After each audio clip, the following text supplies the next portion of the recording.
कई बार मुझे मेरे बहुत से विद्यार्थी पूछते हैं कि सर स्टेमिना और स्ट्रेंथ में क्या ज़्यादा महत्वपूर्ण है।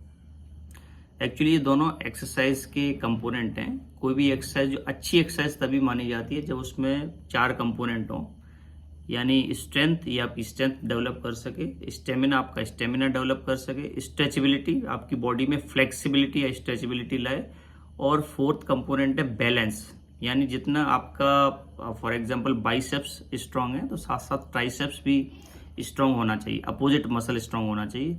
और मिरर इमेज, यानी लेफ्ट साइड में आपने एक्सरसाइज की है तो उतनी ही राइट साइड में भी एक्सरसाइज करें, जिससे बॉडी में बैलेंस बना रहे और कहीं भी अनड्यू लोड या स्ट्रेस न पड़े। तो चारों चीज़ें महत्वपूर्ण हैं।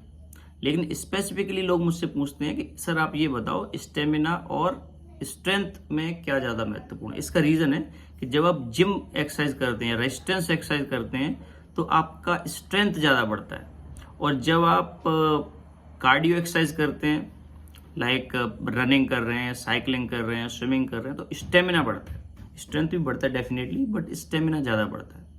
तो इसका जवाब देने के लिए मैं आपको एक एग्जांपल देता हूँ। आपने देखा होगा घरों में बहुत सारे उपकरण रहते हैं और लाइट की सप्लाई है, बिजली की सप्लाई है, लेकिन फिर भी हम बैटरी या यूपीएस लगाएंगे। कंप्यूटर है आपका, कंप्यूटर में एक UPS, uninterrupted power supply UPS लगाएंगे, जिससे ऐसा कभी नहीं हो कि लाइट चली गई और ये उपकरण न चले।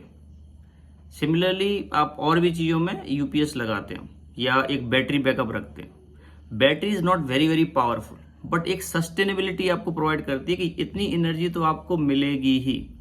तो आप समझ सकते हैं कि एक जब स्टेमिना आप डेवलप करते हैं तो आपको थ्रू आउट द डे एक मिनिमम लेवल ऑफ एनर्जी मिलता है, तो आप दिन भर काम कर सकते हैं बिना थके। और जब आप स्ट्रेंथ पे फोकस करते हैं तो स्ट्रेंथ जो एग्जांपल दिया उसमें इलेक्ट्रिसिटी स्ट्रेंथ है, तो इलेक्ट्रिसिटी से आप कितनी भी बड़ी से बड़ी मशीन चला सकते हैं, लेकिन बैटरी जितनी एनर्जी की बैटरी है उतना ही आउटपुट देगी।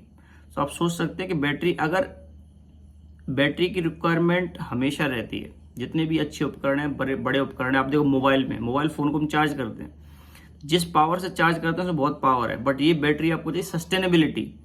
सो मुझे लगता है कि सस्टेनेबिलिटी इज मोर इम्पॉर्टेंट, यानी दिन भर काम करने की क्षमता बिना थके is more important, that is stamina is more important, because stamina आपको डे टू डे लाइफ में हमेशा आवश्यकता है। स्ट्रेंथ की कभी कभी आवश्यकता पड़ेगी, जैसे आप घूमने जाएंगे, आपकी वाइफ बोलेगी बच्चे को उठा के रखना है आपको थ्रू आउट द जर्नी और throughout the tour, that then you require stamina then strength also.